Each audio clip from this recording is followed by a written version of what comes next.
Ben, you've officially called time on your AFL career. I'm sure you've felt a world of emotions over the last 24 hours since you announced it to the group.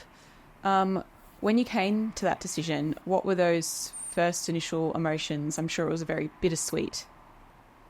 Yeah, I suppose I'd been considering it for quite a while.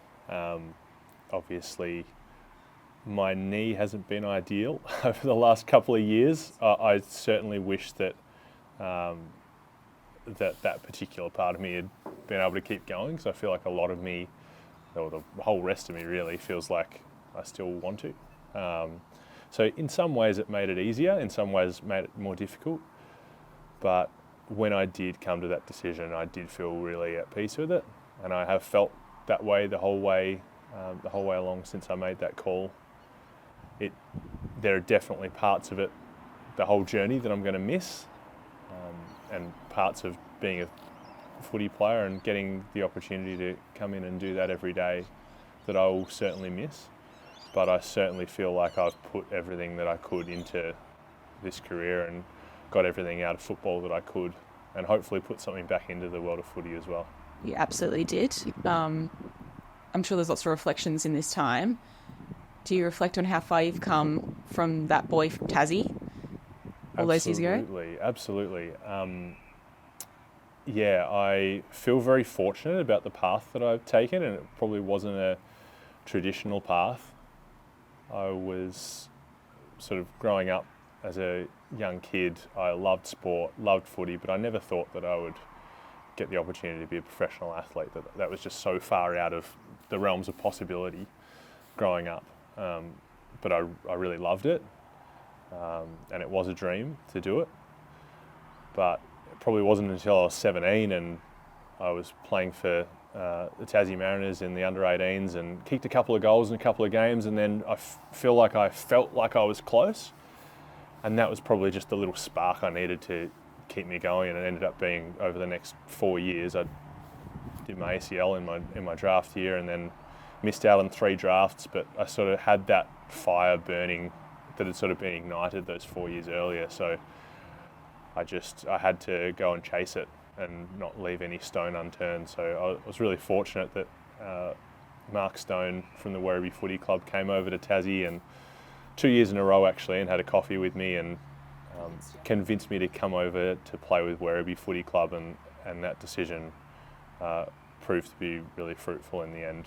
And yeah, so I'm super thankful for that. An incredible career across 2 clubs, North Melbourne and Melbourne. I'm sure there's plenty, but what stands out as the key moments that you think about when you look back on your career? I was just talking to staff about one before. It was actually when I was at Werribee Footy Club and got in for the first game of the season. The second game was a freezing cold, sideways rain kind of game at Ballarat. And I remember I played about 25% game time and got dropped the next week, and I thought, I've made the wrong call here. I shouldn't have moved out of home. I shouldn't have come over. And just feeling like I was a million miles away from what I wanted to be.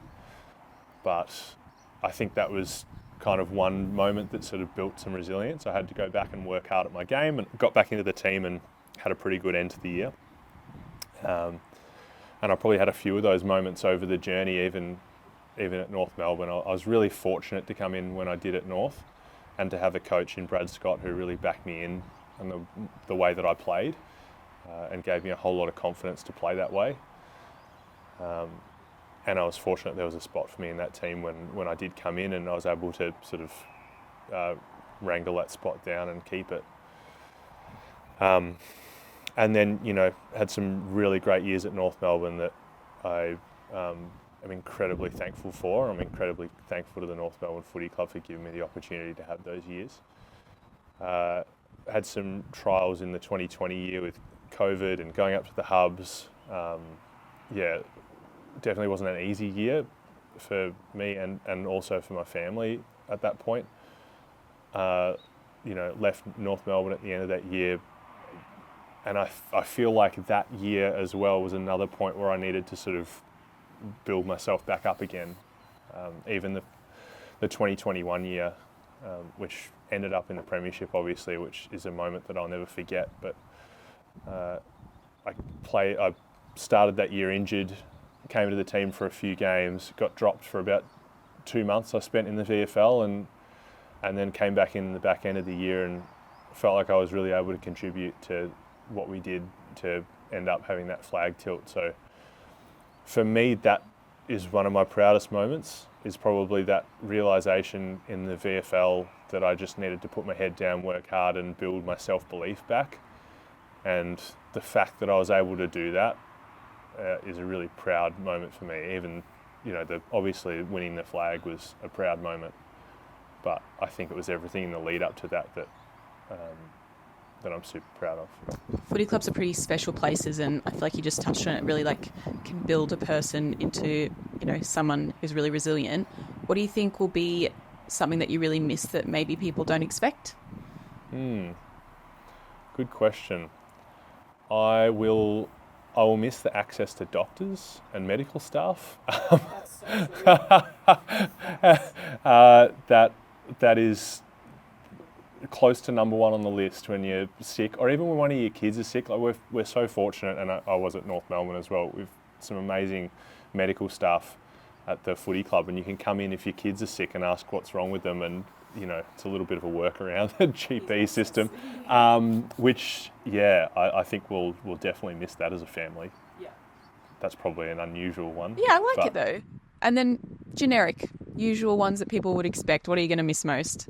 I think I'll miss being able to come out and compete, and I'm a real competitor at heart, so I love the opportunity to come out and try to put my strength against someone else's, and I'll miss the playing in front of a big crowd and kicking a goal and celebrating with your teammates, and that sort of feeling I think will be hard to encapsulate from here on in, but I'll certainly do my best to try and find that elsewhere and that spark elsewhere, and I'm sure I will. I'm really looking forward to the next chapter. Speaking of outside football, you've done a lot within the community space while you've been an AFL player. You were nominated for the Jim Steins Community Award last year. How important has that aspect of your career been for you? It's been super important. I think I really was instilled in me from a very young age with my parents and the way I was brought up, that you try to give of yourself to as many people as you can, and give of yourself to the community around you, and I'm really fortunate to have had that base to build off, and those values to build off. I think I was really conscious when I came into the league that I had a platform, and particularly once I started to get regular games at North Melbourne, and that I did build quite a platform up, and that for just from being a footballer, people will listen to what you have to say, and it's an opportunity to state what your values are and to really put them out there, and to try and lift up other people. And I think that's what I've tried to use that platform for the best purpose that I can. And I think I've seen that as a sort of an obligation for me as someone who is incredibly privileged to have had this opportunity, and incredibly privileged to have the platform that I've had through this journey, that I'm actually able to do something good with it. That's really driven me, and I think it's been really, football has given me an opportunity for so much personal growth, and I've learnt so much about myself and so much about life through this whole journey. But that is something I'm probably most proud of, even more so than the on-field stuff, I think, is what I hope I've been able to give to other people, and that's something that I'll definitely continue to do even post my football career. It's really important to me. Very important as well for this football club. You've been a massive impact on the people in this club, particularly with that AFLW program as well. You're still ticking along with them as a coach. How excited are you to see them, go again for season 9? Yeah, I'm super excited. I think we've got a great younger crop of players this year, working with them over the pre-season. I know how hard they've been working to build a really strong base for their year. I'm really, really excited to get into it, and I think it'll be really great for me to have that outlet. I'll be finished with the men's program, but to still be involved around the club, and they're just such a great group of people, a wonderful group of people to work with. The coaches included, staff, the players themselves. It really is a joy to come in and be able to work in that space. So I'm super excited for the season. And just lastly, we had your wife Hester here with your 2 daughters today out at Casey Fields. How important have they been for you, for your support, and how excited are you to spend more time with them now? Vital, as vital as anyone could be. I think, having my 2 kids to come home to at the end of a tough day, they don't know really what's going on. I think Isla might be somewhat aware, our 5-year-old, but I think Esme is just happy if there's a snack in front of her at the moment. But yeah, their smiles and watching them grow up is just, it's amazing. I love being their dad, and I'm really looking forward to watching them grow up, and definitely spending a little bit more time with them over the coming months.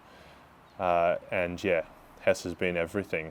We met about a month and a half before I was drafted, so she actually told me the story that she was sitting on the tram while the draft was on, and just sort of watching the names tick over, and because we only just met each other, she was kind of like, oh, you could go to Perth or somewhere like that, and I might not see this guy again. I kind of like him, but who knows? When you've known someone for a month, you don't know yet. But she did say she gave a little fist pump when it was North Melbourne, and I was still around. So it's worked out well. But yeah, she's just been whenever I've needed something, she's been there for it. I've had plenty of times along my career when I lost self-belief.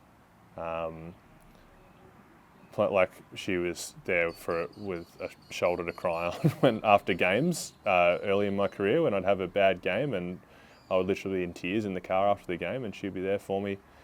And she'd be right there as well when I started to get a bit of a big head and be able to pull me back down to earth. So yeah, and just I've learnt so much about life from her, and I think we'll continue to do that. We sort of had a big debrief last night after I had the chat to everyone, and we're really proud of the way that we've done it, the whole thing together, and we've had some really tough periods of time through that, but we've always done it. I think she said we've always done it arm in arm, which I think is exactly how we want to keep living our lives. So I'm really proud of us. Want to see more from the Ds? And don't forget to subscribe up here.